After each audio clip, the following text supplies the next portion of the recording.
A couple weeks ago, you had a really cool race result that I wanted to share, and the kind of the story that's got you there. And so, if About you don't, 4 years ago, and I'm sure we're going to expand on it later, but about 4 years ago, and then over the years, whenever I had tried to repeat that kind of effort or training effort, it just wasn't working out. Like, after several years of reflecting on myself, it was more about, I was like, realistically, I know I can get there, you've especially. worked for a long time, as you noted, 4, 5, 6 years, coming back to running to like really have a race that you felt was indicative of your training. And And one of the main changes that I made, because I dealt with a lot of race anxiety in the past, was.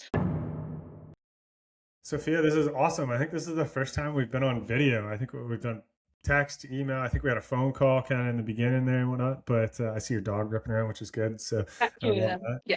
Two of them. Oh, good for you. I go crazy with one, but this one's like I hope is exciting for people. I think there's lots of really cool avenues we can go.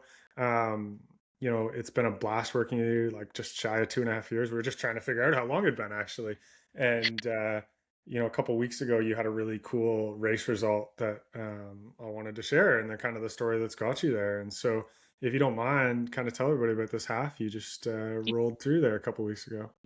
Yeah, so about 4 years ago, and I'm sure we're going to expand on it later, Yeah. but about 4 years ago, I did my first half marathon that I trained solo, and then that was great. I did a 138 17, I believe, and that was at the Birmingham City Half Marathon.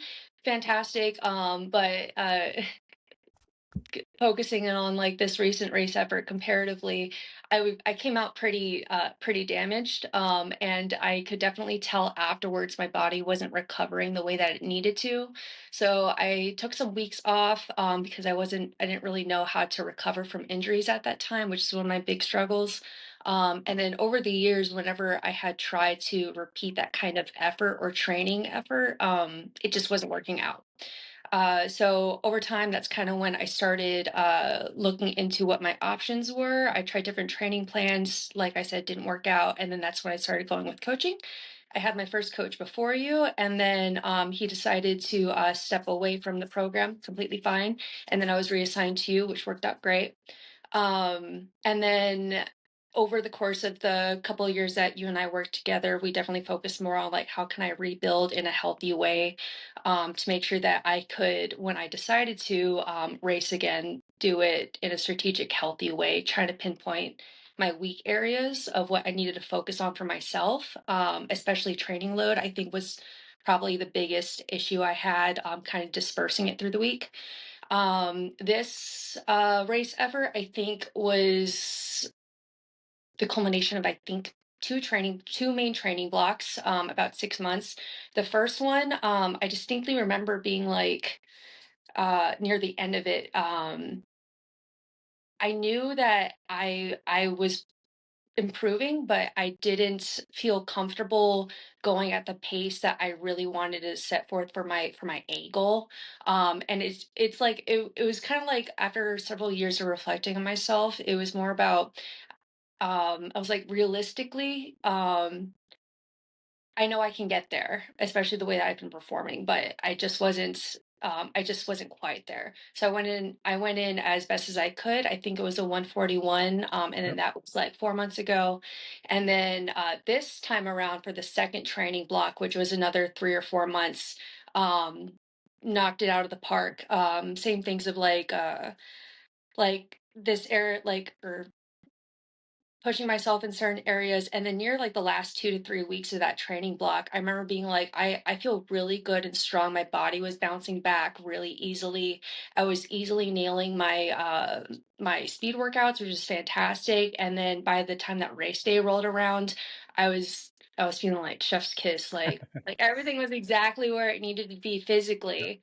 And then one of the main changes that I made, because I dealt with a lot of race anxiety in the past, was I made some very small changes, which was, what was it? Sleeping was a big thing. I remember I kind of stayed up really late at night, um, leading up to race days, and obviously that was very detrimental. That's what happened in the practice half marathon leading up to this one. I think I stayed up till like 1 in the morning and I just could not fall asleep. So that was just kind of like a hot mess of like waking up after 4 hours of sleep, driving an hour to central Houston, and then, being like, okay, I'm here alone, exhausted. Now I have to run 13 miles. Drive. It wasn't exactly a great experience. This time around, I think I told myself about a week and a half before, you need to start going to bed a little earlier, a little earlier. You don't like mornings, but you know what? You can deal with it for a week. And then by the time that race day rolled around, I was exhausted by 9 p.m. So I was able to get 8 hours of sleep, and we're like, okay, this is great. Morning of is, and then now going like right into the race. Morning of was actually really stressful. I don't think I told you this. I live like a mile from the start line. And then I was like, oh, it's not gonna be a big deal. I'll eat my breakfast, I'll walk my dogs, get a nice little routine. Don't need to wake up super early. That's great. Get in my car and my road is blocked off. Because it's on my road leading into my house is on the race course. And so I start driving out and I'm like, I got half an hour and it'll take 5 minutes to get there. I'll warm up. Great. Immediately blocked off. I'm like, okay, I'll just take a right. And I talked to the police officer that was manning the cones. And I was like, so how far down do I have to go? She's like, just go down to the next one and then you can turn around. Okay, how far is it? Just keep going. Oh, okay. I drive down 5 minutes, drive down 10 minutes, and then the second police guards, I asked how much farther, and she's like, just keep going. Like, this is not helping me at all. I go to the next stoplight, which thankfully was just like a minute down. There was another person standing there. I was like, hey, I'm in this race. I'm going to be late at this point, and I have to drive on this road to get there. And how much longer is it? And I actually started crying. I'm not going to lie. She's like, don't worry. Just flip a Yui and just go as long as you're quick about it. Okay, great. I get there with thankfully 15 minutes to spare, do my 1 mile warm up, find my corral, and I get in. All to say is that any nerves that I had about racing was immediately like attributed to this whole traffic problem, thankfully. So I had everything for like okay time wise. Um I get in my corral, and then thankfully it wasn't that bad. I thought it was gonna be really cold that morning. It wasn't that bad. Um, and then it was really straightforward from there. When I started, I had all my stuff. Corrals went out pretty okay. It was not as bad as my last half marathon with how crowded it was in the start. Um, I think there was like one turn off the get-go, but other than that, it wasn't a big deal. And then I remember writing my race analysis. It was very easy, very honestly boring for about 6 miles. Just super breezy. I was maintaining my pace. There was a couple of people from my run clubs that were there that I like passed by. I was like, hey, they were running the race with me, which honestly was like a really solid motivator. I ran with someone for I think like 5 minutes, and then I just kept with my pace, said goodbye to them, and then kept on going. Um, I fueled around 40 minutes with a gel. At the beginning, I had a one serving of the caffeinated scratch gummies because I like those more. And then I had a gel at 40 minutes. And then around the 6 mile mark, it wasn't, yeah, like I said, it was easy to the 6 mile mark, holding my goal pace right on point. And then I think we had to do a turnaround at that point. I remember I was getting side stitches. It wasn't awful, but I remember being like, this is getting kind of annoying, and it kind of built up over time. And then when we flipped the Yui, it was like blaring sunlight in my eyes. The roads were really big, so like, and I know that if you kind of like, depending on whether you do the inside of the course or the outside of the course, you can shut off a couple seconds.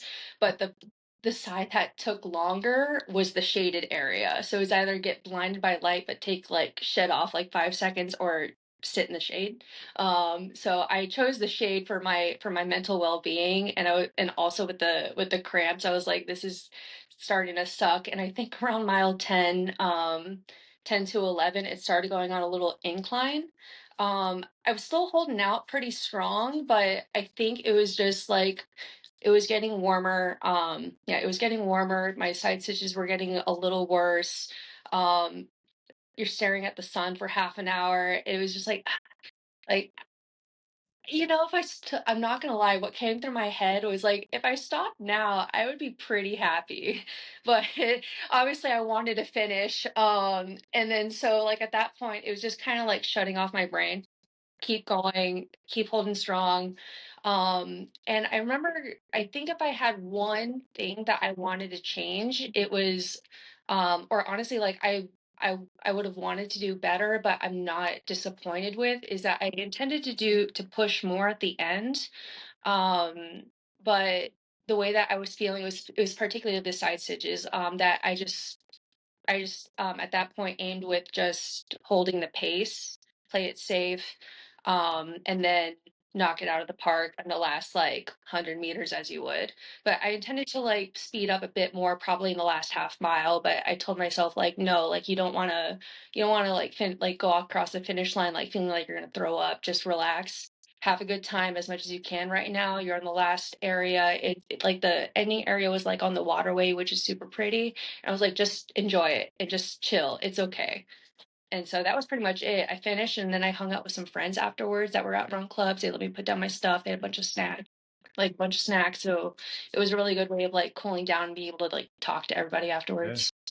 What was that feeling like? Because you've worked, and we'll hopefully talk about this a little bit here, but Yeah. you've worked for a long time, as you noted, 4, 5, 6 years, coming back to running to like really have a race that you felt was indicative of your training and felt good Uh, about the performance, and so like how close to the line? I know you wanted to push more. We all want to push more in the last yeah. half mile or so, but how close to the line do you realize like, hey, this is actually a really great day, and I'm really like thankful and excited that this is Yeah. what I'm able to do.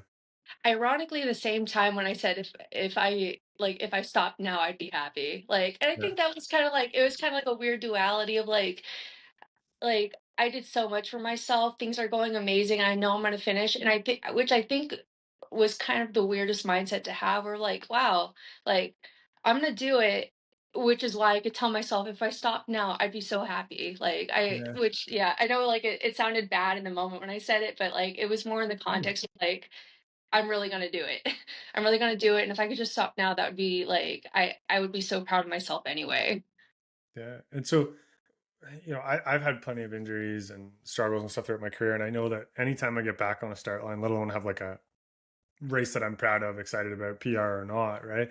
It feels like this big mental victory and almost like, not that it was worth it going through it, but it's like Yeah. you love that success you've battled through kind of everything that's gone with it. And so, we were talking offline before about some of the, struggles, even since I've known you in 2.5 years, but longitudinally with you and your running career. You were in the armed forces. We were navigating that and travel and work and running, Yeah. and you've got this academic side as well too. And so, what's it been like? And you've moved, I think, twice since we've worked together. Once, twice. More, definitely more than like Is it more. more than two? Yeah. Oh yeah, absolutely. Yeah. And so, like, you've got this amazing run club that you go through now. Your shirt, obviously, for those who are viewing, you can see it. It's Run the club. Fast Run Club.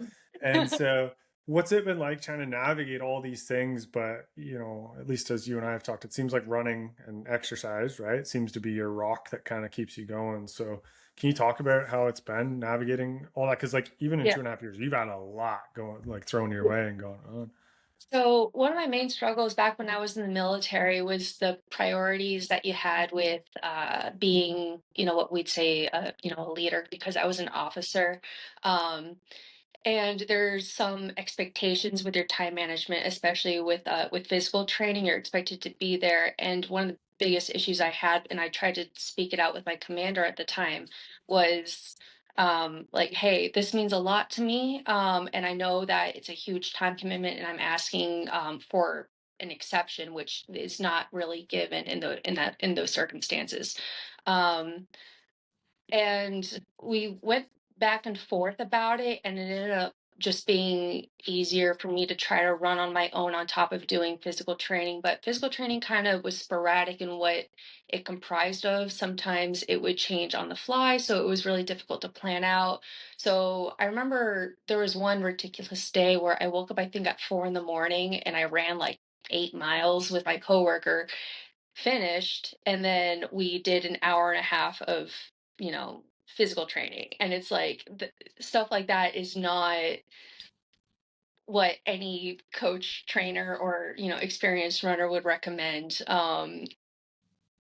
It was exhausting, to say the least. And then you and I started working while I was starting to leave the military, thankfully. So now that that's no longer like a problem, it's been a lot easier for me to just be like, let's prioritize running. It means a lot to me. Thankfully, with doing my master's was a really or finishing my master's was a good time for me to kind of reevaluate my relationship with running. I got a couple months break after my after leaving the military, and then I did my master's remotely, so I had all this free time. I could just relax, kind of recover from some of the stuff that I was going through at the time, and then um thereafter, honestly, not that bad. It's just mostly the question of like holding yourself accountable, asking yourself the right questions. Am I actually exhausted, or am I complaining? And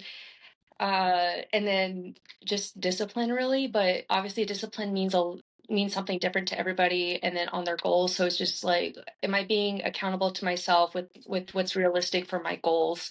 And that's just kind of thing that I've been working on for the last 2 years. And then I think these last two training blocks were probably where I actually really held myself to like this really big standard, which is like I have a very stable job right now where it's from 9 to 5 every day. Um, I go to run clubs twice a week. I go home, I got my two dogs, and then I've got a solid 2 hours that I can do whatever I want. You just have to make sure that you do it. And then, yeah, you just got to make sure that you do it. And then also, like I said before, just like when we're pinpointing like my weaknesses or things I need to do, the last 2 years was a good time for me. Like I said, now that I no longer had that constraint of like fighting, like doing extra workouts, that I could just do what I needed to do without any surprises, which was great. So main thing that I needed to focus on was strength training. Um, I didn't have a was it when I left the military, I no longer had access to a gym. So I think like 5 months later, I was like, okay, I think I need to get a gym pass. So we did that. And then when I moved, I got access to a gym for free. So we do that. Now it doesn't have a lot, but it has what I need. You don't need all the frills and stuff. Yep. Just whatever you need to target it. And then right now, I think in this training block was I really need to focus on my core. So yeah. And what's it like? I mean, you and your updates included lots of great stuff about your run club, and I've been somewhat critical. Like, I don't hate Yes, them, I to be have heard clear. that. Yeah, Yes. yeah, I've heard that. Yeah, but good or bad, I suppose. But like, I've been trying to think through this idea, and I just did something a day or two ago. I can't remember on a different podcast where it was like a hot takes thing, and they asked me about run clubs, and so I Yes. had to really like get my thoughts in. And I was thinking about you when I was like trying to formulate my thoughts for this answer, actually, because I think you do it really well. And so my kind of breakdown of run groups is I think it is amazing for the social and connection and getting people into Mhm. running and giving them this like first experience that maybe isn't like elites online or elites training in runner's world or wherever, right? It gives them this like local connection to do it. The Mhm. downside is a lot of people overrun their easy runs while they're there or crush workouts because of the ego side, right? So there's some duality in terms of how I think about them. And I think you've held that mix really well. And I know you love kind of, mentoring and meeting the new runners and teaching them and stopping them from going through some of the pitfalls you have. And so Yeah.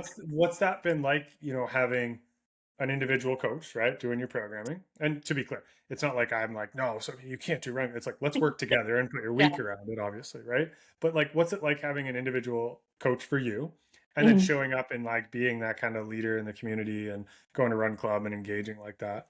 Yeah. So the first part super easy. you give me structure, you give me stability, you answer my questions. I know I'm an overthinker.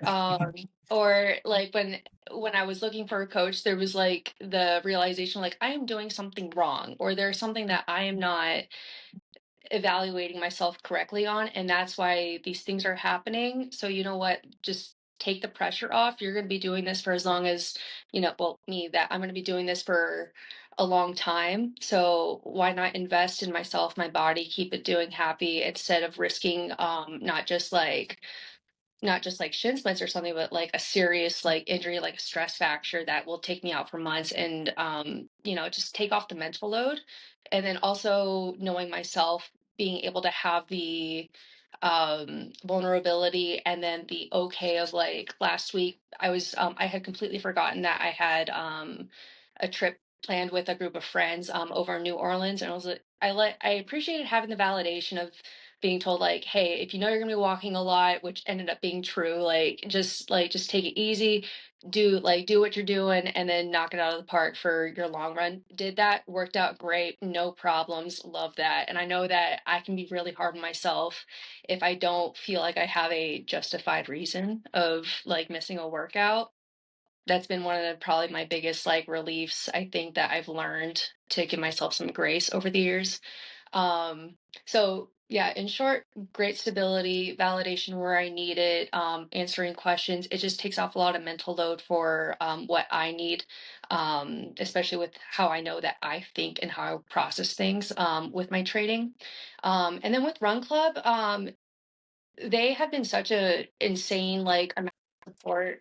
When I was in high school, I didn't have a great first introduction to running and coaching. They were hyper competitive, very large school, so it was just kind of like you're one in a million ants in there. Unless you were in like the top 14 varsity girls, then you got actual direction from like the head coach. So it was very impersonal, and then a bit stressful, honestly. But coming into Run Club was like after 8 years of like, yeah, 8 years of me running solo, doing things very isolated. I'm a bit more of an introvert by nature. And as a full-fledged adult now, like I work alone in a cubicle 5 days a week, and so I was like, I need to get out, like I need to talk to people. Okay, what's something I really like to do? I like to run. I'm moving to a major city.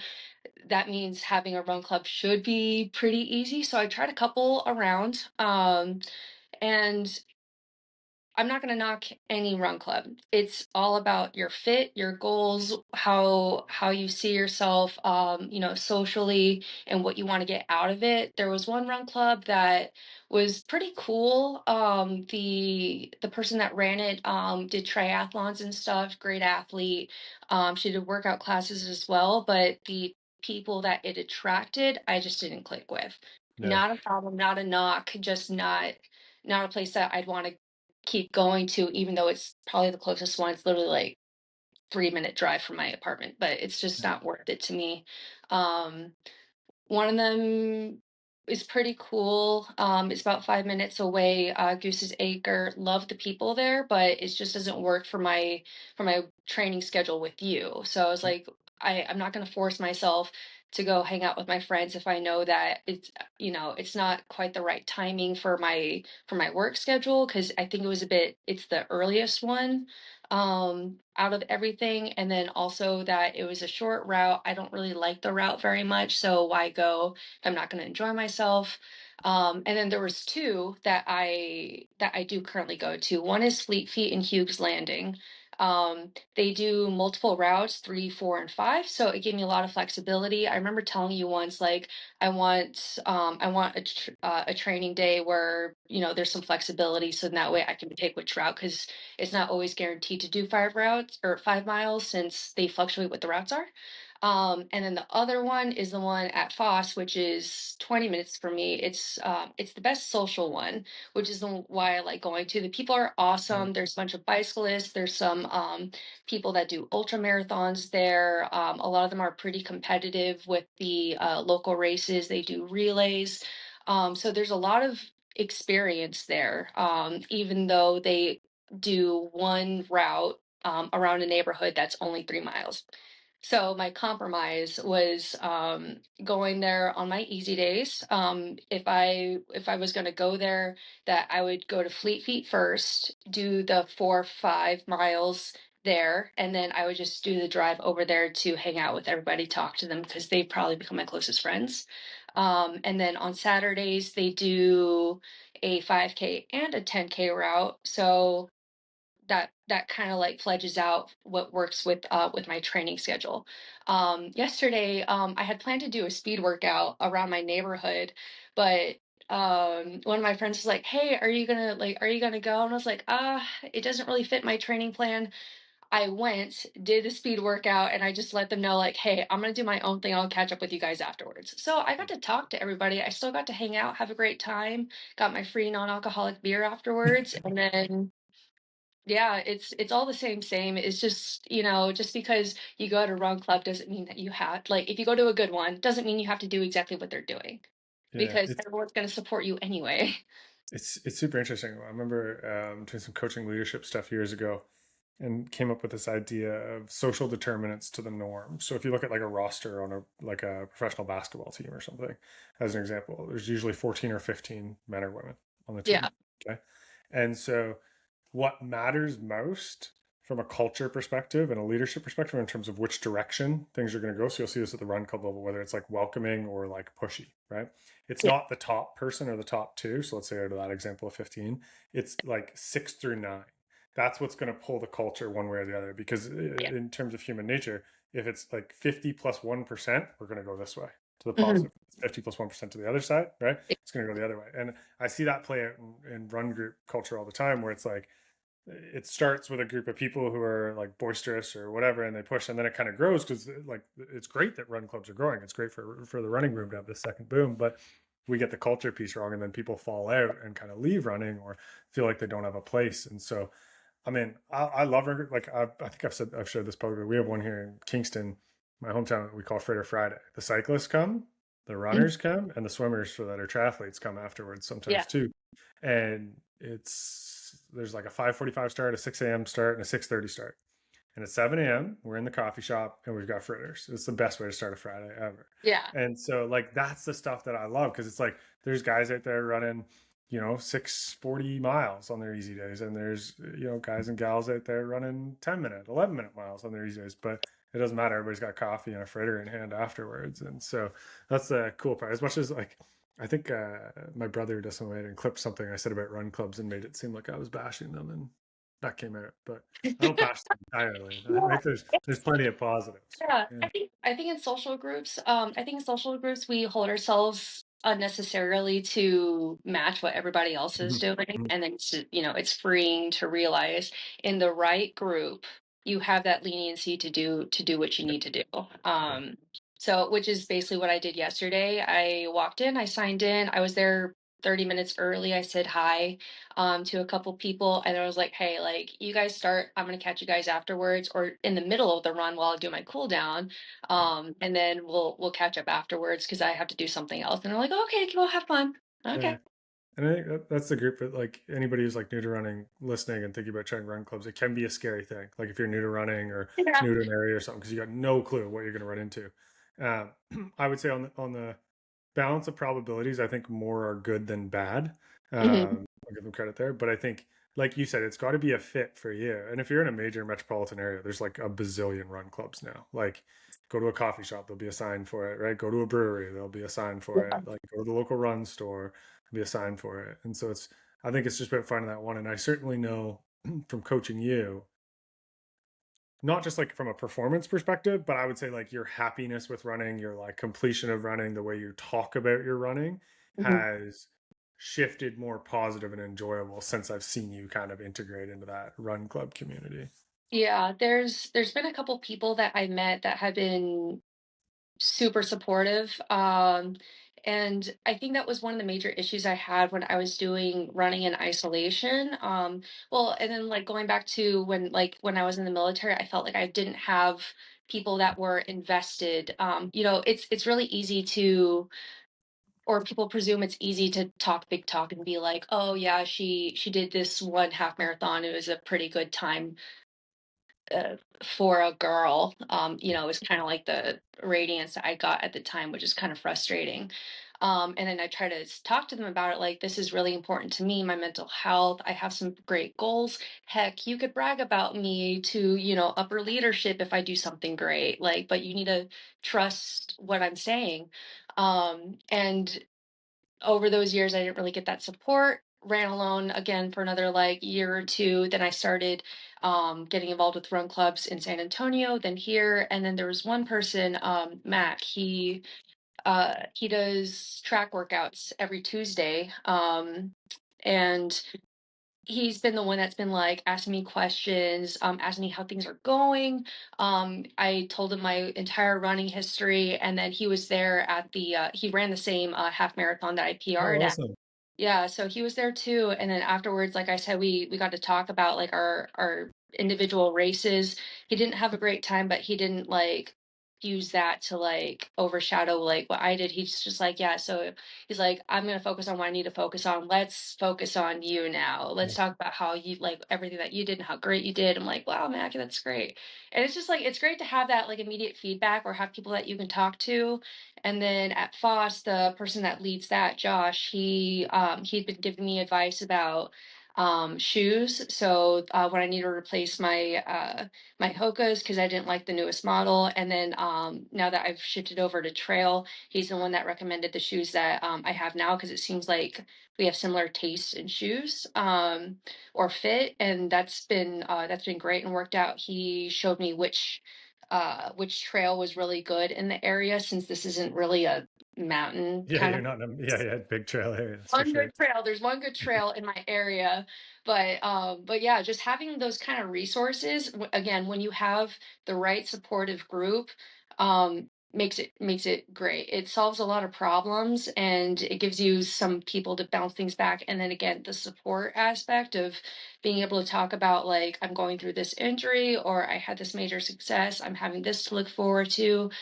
They're going to ask you, and then it makes you feel like what you're doing matters outside of Mhm. yourself, which feels very fulfilling. Yeah, absolutely. And I think it's an interesting, hopefully jumping off point or not a horrible segue, but Yeah. the major reason why I've wanted to interview my athletes on this is because I coach athletes from like all walks of life, all PR level, everything. And I think what's really interesting is there's so many people that can relate to like your story or Jess's story's been on the pod or, whoever else. And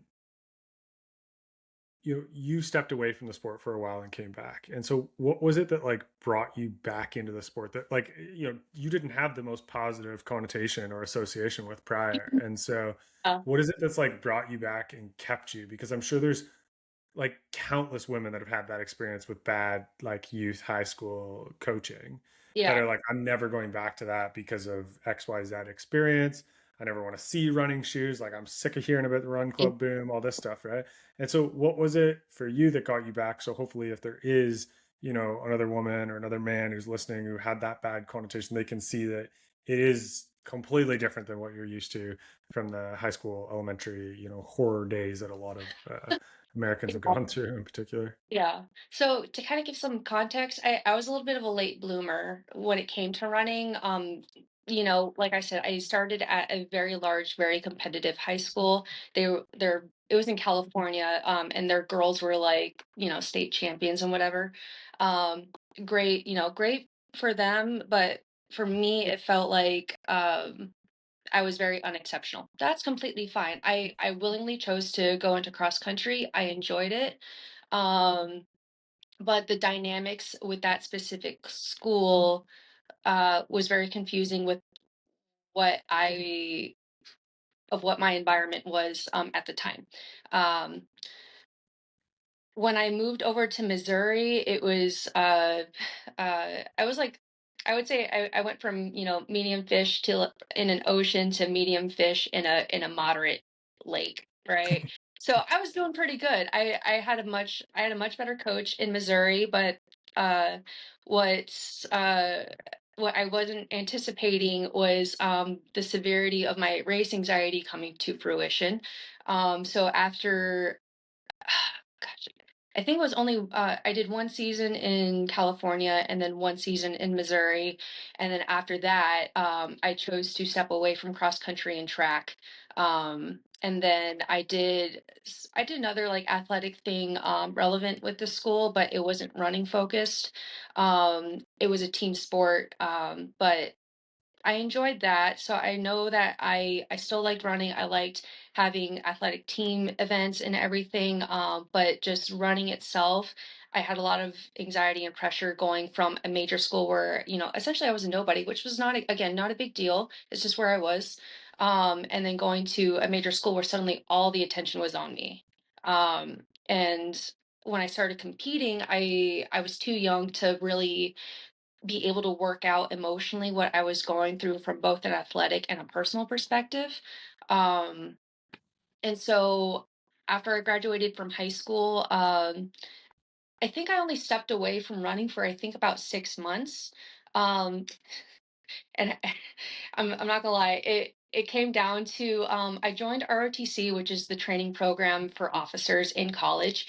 I joined ROTC and then I noticed that I had gained some weight and I was like, okay, I'm not gonna do the stereotypical freshman 15. I want to make sure I take care of myself. So I just did running as my main like hobby afterwards. It was like 4 times a week. And then on top of physical training with ROTC, and that was a much more predictable balance versus when I was active duty. Um, and I just ran solo, I think, for 4 years. I just kind of like as a hobby. The main thing was that I just didn't want to race. It scared me, it freaked me out. I knew that I wanted to be a better athlete, just to do a better service to myself. I just couldn't figure out how to overcome like my own anxieties of being physically on a race course. I had some time, like essentially timed runs for the military. I like doing that, but again, I knew everybody. Everybody was super supportive. They knew I was a pretty good runner, so like I was the best female athlete that they had in the detachment. So that was great, but again, it was main thing that I had support. That was great. But anything outside of that, I just put all this undue stress on myself. And then I think I just literally woke up one day and I was like, okay, I could do better than this. Like I want to see how far I can actually push myself. I haven't raced in so long, and I feel like at this point I'm just making up excuses. And it was in conjunction with me actually taking care of myself, getting some mental health care that I needed, getting on a medication that was very helpful. Um, and then that's when I started looking into coaching. So uh, I did my half marathon by myself, and again knocked it out of the park for not having raced that seriously in a very long time. And then after that, I was like, okay, I'm doing something wrong. I'm not recovering. Uh, I'm not recovering. I'm struggling with like my work requirements and then running um and then trying to run competitively. I still hadn't really narrowed in on my race anxiety at that point. But once I started, once I started working with a coach, once I started taking care of myself on the mental health aspect, with a licensed clinician and a doctor, Mhm. um, maintaining that, and then finding a nice supportive outlet that really solved a lot of problems that I was having, which was primarily like the unnecessary pressure that I had on myself. This is supposed to be fun for me. So why am I stressing myself out over what's supposed to be, a meaningful challenge?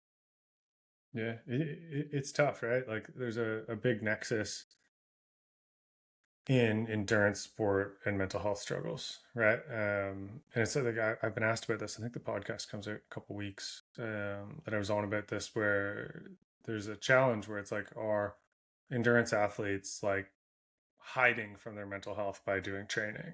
And I argued the opposite of that because Yeah. I was like, I was like, maybe that could be true.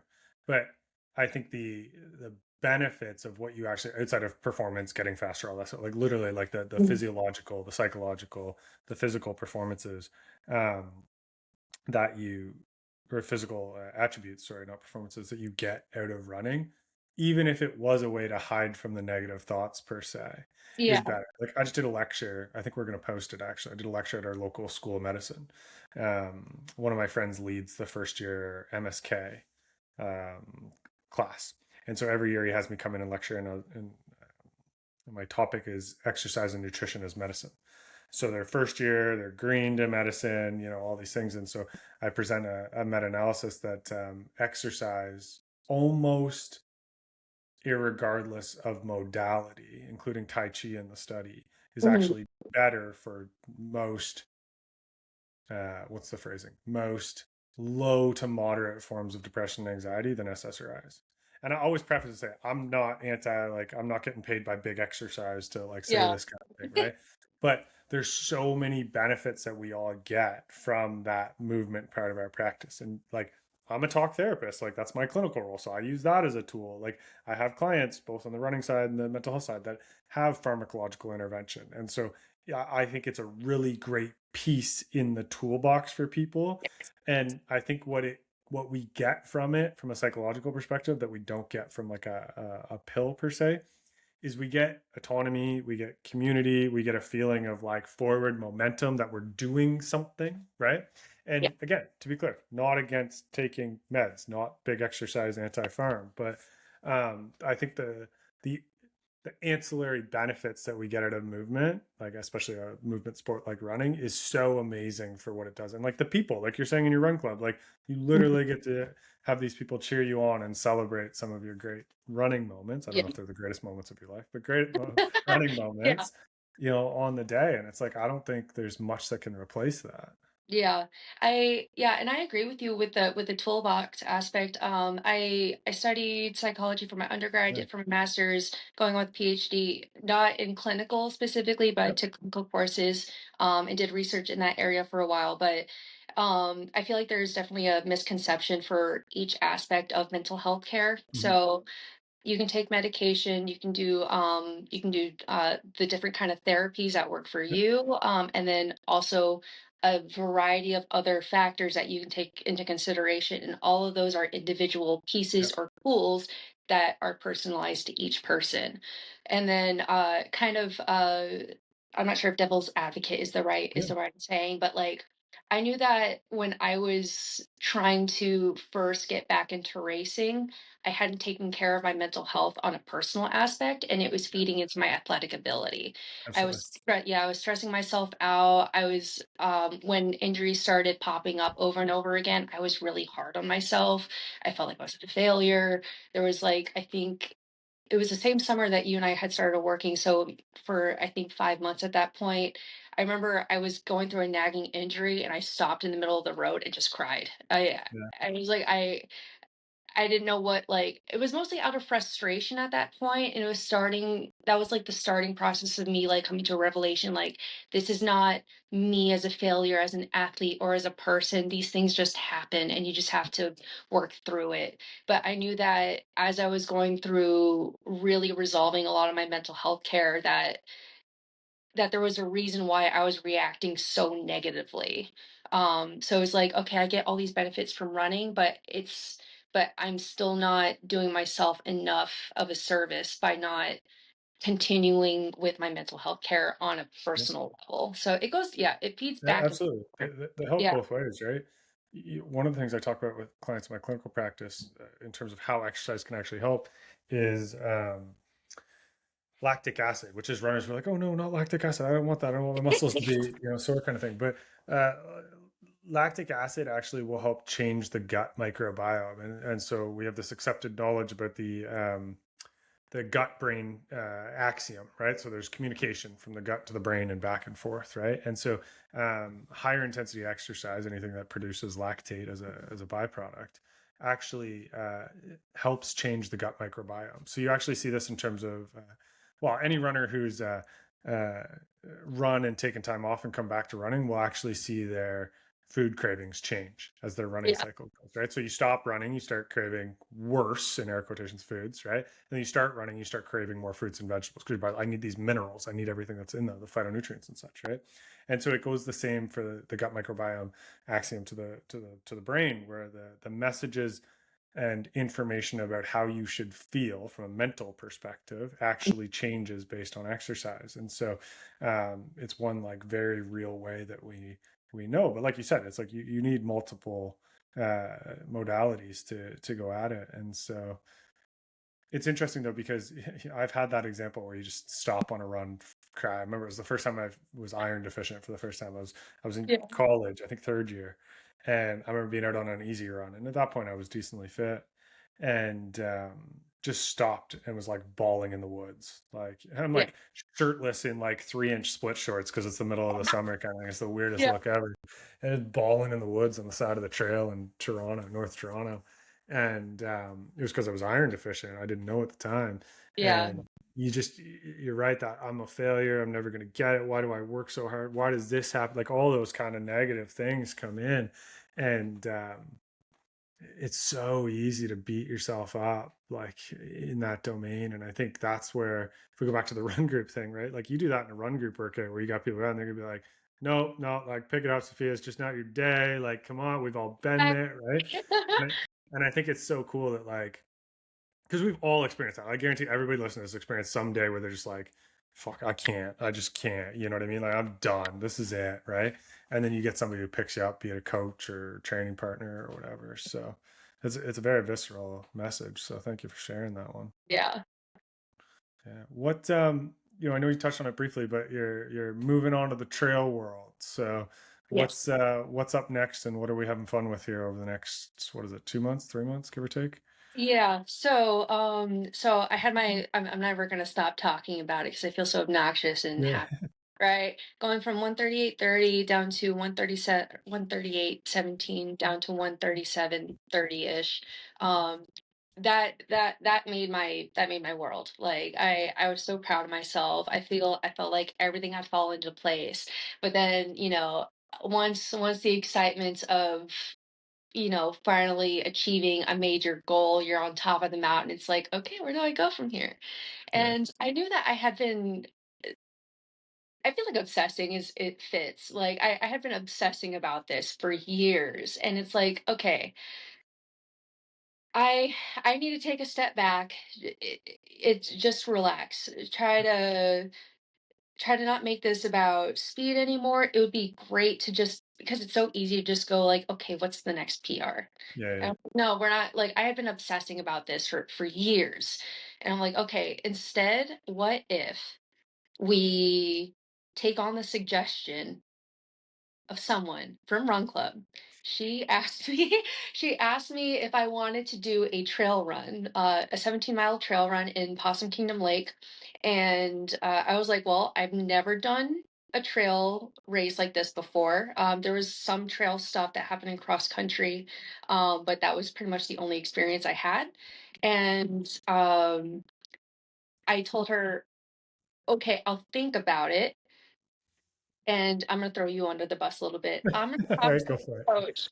I'm gonna talk to my coach after my run, after my race, and I'm gonna see what he says if this is feasible. So I wasn't fully on board with it, but thankfully after, like basically it was two parts. I wasn't super stoked to do it. Yeah. But at the same time, right after my race, I was like, okay, I just did this amazing achievement for myself. Um, I had just found out that I got my PhD acceptance, Yeah. right? So that was actually a big factor about this. I wanted to make sure that this is an opportunity to do something with my run club before I left. Yeah. Um, and this girl, Olivia, her and I met at Run Club together, and her and I have been really close. And so I was like, okay, I just a major achievement, and she asked if I wanted to do this. I feel like this would be a good challenge. And then after that, I was like,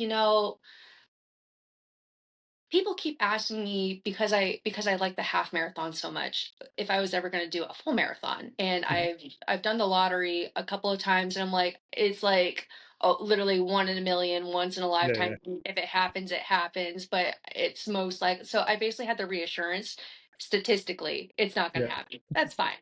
But people kept asking me over and over again, like, are you interested in doing a marathon? Are you interested in trying to do a BQ? I'm like, that's never been an interest of mine. I love the Mm. half marathon, but now that I made this major goal of the half marathon, I was like, okay, what if we just skip the marathon and just go for an ultra? So that's actually where my mind was at. I just decided to do the craziest thing that you could possibly go for. So I did a 17 I decided to go for the 17 miler, which is in about a month and a half. So far, trail running has been tough, but not impossible. I've been enjoying it. And then see how I actually like the race itself. And then we have a race tentatively picked out, I think in October, Yeah, to do a 50K. So definitely on the shorter end of ultra marathons, but I still wanted to, kind of get a change of pace, do something different, and then just kind of go back to the enjoy the journey, enjoy the ride without having any kind of time fixation or PRs in mind. Because I respect ultra athletes so much because of the it's a huge accomplishment with some of those conditions of just finishing. hmm, And it's definitely a completely different beast of how you manage your body, how you manage your training, how you manage your eating, fueling, sleeping. My feet are getting destroyed right now with the trails. So I was just like, let's just do something completely different, learn something more about myself, about the sport, and then and also from a more practical perspective, I know I've had trouble increasing my running volume. And so just being able to focus on that for a bit and just relax. And then after the 50K, when it works out, go back to half marathons with, some different bonuses, from that kind of different training plan. yeah. You better watch out. They can become addicting. My wife did a 50K and 80K and 100K all in like 5 weeks, I think. I told all of my friends, if I ever do anything more than a 50K, hold an intervention. Just- I'll send you the picture. We have this picture of Elena um, during her 100K. This is like 60-ish K in, like give or yeah. take, whatever that is in miles, I don't know. But and she's like spread out, standing on the trail, like projectile vomiting out. Oh my God. Wait, I think I saw that photo. You Yeah, posted yeah, she probably posted it. I think I posted it in the group. Yeah, yeah. Yeah. Yeah, so I'll send you that anytime you think about going over 50K. Yeah, yeah. I think for now, I mean, I told myself I would never do a marathon, but here we are with ultra, but those were special circumstances. But for now, a 50K to see how I like it sounds like a good goal for me. Okay. Well, yeah, we'll get that ready for the fall. That's probably a good place for us to pop off with a fun, exciting goal for the future for you. So, thanks for Yeah, coming on. I really do appreciate it because I think stories like yours don't get told very often, and I think they're very, very important for people to hear and understand that it's not just the elite or influencer culture that's involved in running. So, I do yeah, appreciate it. yeah. Thanks. Yeah, and thanks for asking all the questions and thanks for having Of course. Chat soon.